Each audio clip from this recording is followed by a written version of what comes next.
Mesdames et messieurs, bonsoir et bienvenue dans ce journal, les grands titres. Le Premier ministre du Mali a pris hier part à la cérémonie des 60 ans d'indépendance de la République serbe du Ghana. Nouvel désaccord entre le régime congolais et l'opposition sur le lieu où il faut enterrer Étienne Tshisekedi. Le président américain Donald Trump a signé une nouvelle version de son décret anti-immigration. Il a retiré l'Irak. Le Premier ministre, chef du gouvernement Modibo Keïta a pris part à la 60 ans d'indépendance de la République serbe du Ghana.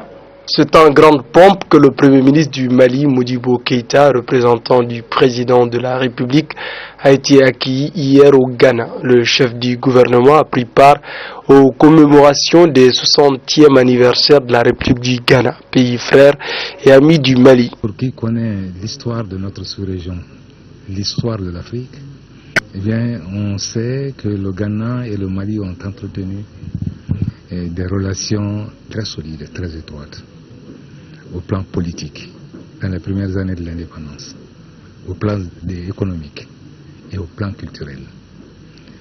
Alors, notre présence ici s'imposait en reconnaissance du rôle que joue le Ghana dans la sous-région africaine, dans le monde, en raison même de l'exemple que ce pays vient de donner en matière de démocratie. Cette année, le nouveau président du Ghana, Nana Akufo-Addo, a appelé les populations ghanéennes au courage car le pays traverse une crise économique. Il a ensuite allumé le flambeau de 100 ans d'indépendance.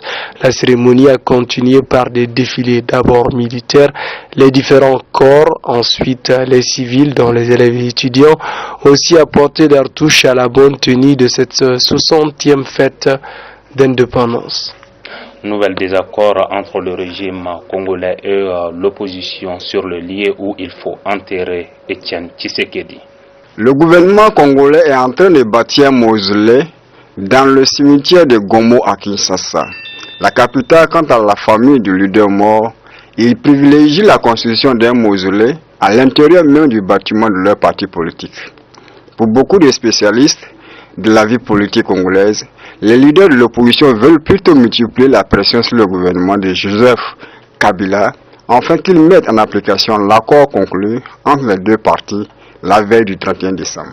L'aide américaine en Somalie pourrait nettement évoluer dans le combat contre les groupes terroristes Shebab.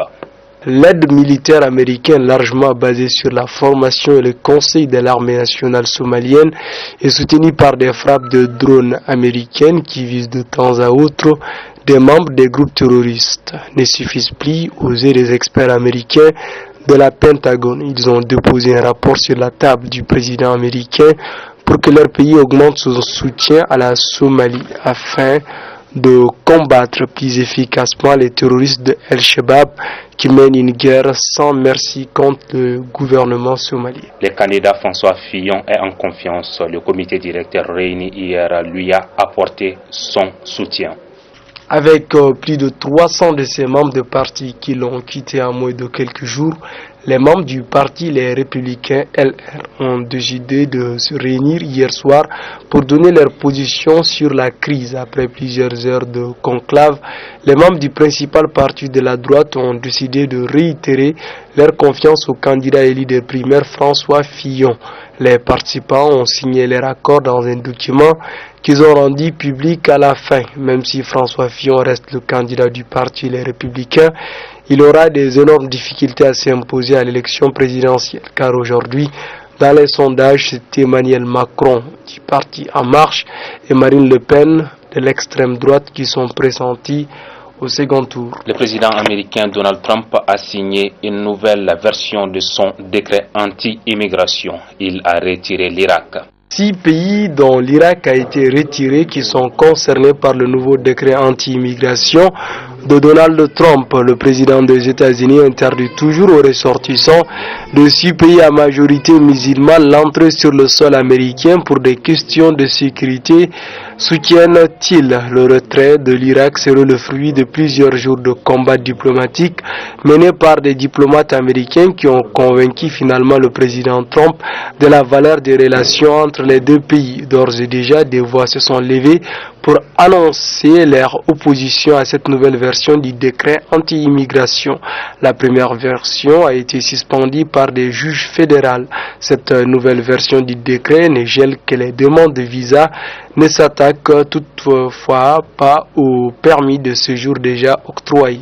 En réponse au missile nord-coréen, les États-Unis ont envoyé sa batterie anti-missile du nom de THAAD au Corée du Sud. Les États-Unis d'Amérique n'ont pas du tout aimé les missiles lancés par le régime nord-coréen qui ont terminé leur course dans les eaux japonaises.